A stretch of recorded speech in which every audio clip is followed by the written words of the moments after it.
How are you? I'm great. Do you like being the sweet one? I don't I don't know that I'm the sweet one. It depends on who you talk to. Now, your fourth studio album, On My Way Here, and that title track, tell me, what is that about? Well, it's about, the fact that we learn, we become who we are based on the experiences in our lives. My mom always used to tell me, what doesn't kill you makes you stronger, and I used to say, what doesn't kill me still hurts. You don't listen to your mom when you're a kid. You don't believe the wisdom that your parents impart on you. And I finally have, as I've gotten older, had to admit to myself, oh crap, she was right. And so it's that song On My Way Here kind of talks about that. It's not always good experiences or bad experience. Sometimes it's indifferent things, and just in general that sometimes you'll have just that the people you meet sometimes make you who you are. And that song talks about that. Everything that's happened to me on my way here, and that's who I have. The lyrics are, I've learned that to fly, I have to want to leave the ground. I've been wrong, I've been right. I stood up when I had to, and seen the best, I've seen the worst. I wouldn't change what I've been through. Those lyrics really talk about, I think, not just things that I've learned in the past 5 years, but I think things that everybody learns on their way to maturing and becoming more wise. Wait till you get into your 30s. The 30s are the best. That's what people keep telling me, and I need people to tell me more because, I hit them within a few months. Oh, you're kidding. I get depressed. No, not at all. And you look so good. Your fans told me to tell you that they love your hair dark and they love it light. Oh, goodness, I can't make up my mind. I think it's all covering up gray at this point, so whatever we need to do. Are you kidding? Are you actually getting gray? I don't know. I haven't seen my real hair in 6 years or so at this point. Me either. Me either, honey. And I also understand that the song Real Me on this new album also hit home for you. Well, I mean, in some ways, yeah, because just like you said, do you like being the sweet one? I don't think I always am. I'm sure you ask the people who I'm around the most, and we all have good days and bad days. And what's interesting is that when you've lived, living 5 years in the media spotlight, or living 5 years with doing this job, people think they know you based on what they hear on the radio, what they see on TV, what they read in the paper, and that's all arbitrarily up to who you're working with, and or who are writing those articles, or the people who are on TV, or how much you can do in 5 minutes on The View, and so I think it's interesting that I meet people all the time who think they know me, which I think is great. I love that, but sometimes, the truth is, maybe not. Speaking of The View, you're going to be making the rounds on the TV circuit for a week now. Yeah, I just actually finished The View up this morning, and we will be on the Today Show tomorrow, and we head to L.A. next week, and we have they're keeping me busy. I finished Spamalot on Sunday, and thought I was going to get a break, but it's been harder. So how was your stint on Broadway? Did you enjoy it?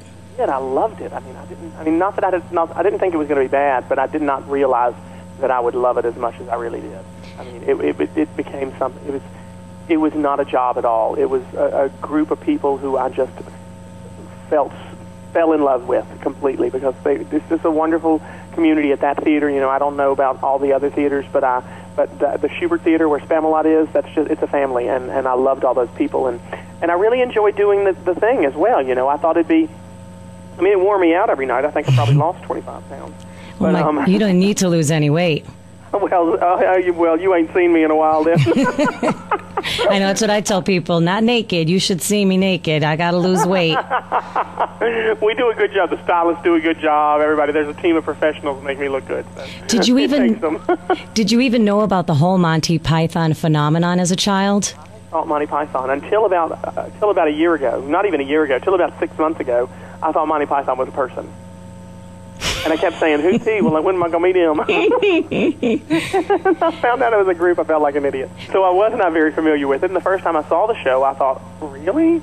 This is not like any kind of Broadway show at all I have ever seen. And then I saw it again. I was like, well, that's a good thing. That's what makes it so great. It's just kind of funny and silly and kind of pokes fun at other Broadway musicals. And it was really kind of neat to be a part of that. So you would return to do another Broadway stint if asked? No, if depending on what it is. We've never sought out anything in particular, really. We try to keep our options open and stay open to possibilities, and that's why that came along. If the right thing came along, we would definitely be interested in doing it. actually had a great time, and I would not turn it down at all. Well, I love that you're a person of faith also, and you've been very forward with that in the media.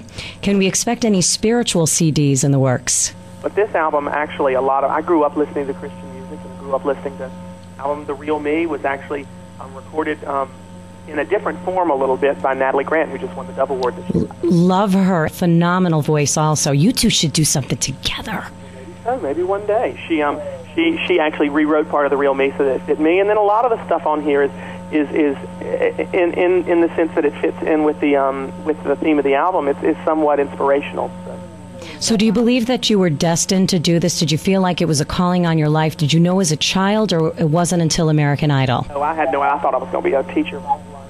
And you know, I always assumed that I would maybe be an assistant principal one day. And that's about it. You know, I kind of thought it was planned out. But, you know, looking back on the last 6 years, looking back on the last 10 years, I can kind of see where God put me in each position. You know, had I not gone through some of the experiences in my life that I went through, had I not gone through taking some of the detours in my life that I took, had I become a singer right away, I don't know that I would have. Had he put me here before he had me teach, before he had me work with kids, I might have been a little. I don't know. I would not have been as passionate about working with kids with disabilities anymore. So I think he put me in each place for the right amount of time at the right time. So he's given me a bigger microphone and a bigger stage and a bigger platform to talk about some things that are important to, I think, everybody. And who's your favorite this year on American Idol? I haven't watched that show in 3 years. Get out! So I wouldn't. If you put if one of them walked down the street and slapped me in the face, I wouldn't know.